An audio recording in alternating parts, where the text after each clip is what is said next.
அவரும் அவருடைய நண்பரும் திருவாரூர் குளத்துல வந்து ஒரு தடவை நீந்தி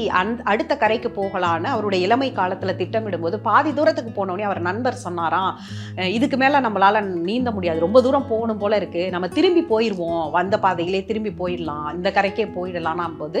கலைஞர் சொன்னாராம், இப்படி திரும்பி போறதுக்கு ஒரு நம்மளுக்கு வந்து நாம இந்த பக்கம் போறதுக்கு ஒரு நேரம் எனர்ஜி எல்லாமே தேவை, அதை போட்டு முன்கிட்டு போனோம்னா கரையை கடந்துட்டோம்னாவது நமக்கு இருக்கும் அப்படின்னு சொன்னாராம். அப்படிதான் அந்த குளத்தை வந்து அவர்கள் கடந்தார்களாம். ஒவ்வொரு முறையும் எனக்கு வரக்கூடிய தடங்கல்கள், சவால்கள் எல்லாவற்றையும் நாம இப்படி கலைஞர் சொன்ன அதை வந்து நான் மனசுக்குள்ள ஏத்திக்கிட்டு இந்த பக்கம் திரும்பி வர்றதை விட முன்னாடி போய் நம்ம அதை வந்து எதிர்நீச்சல் போட்டு போய் அந்த கரையை கடந்துட்டோங்கிற பேராது வாங்கலாமே, ஒரு சாதிச்ச ஒரு திருப்தியாவது இருக்குமே அப்படின்னு பலமுறை என்னுடைய சொந்த வாழ்க்கையில, என்னுடைய ஊடக பணியில, பத்திரிகை வாழ்க்கையில நான் அதை பொருத்தி பார்த்தது உண்டு.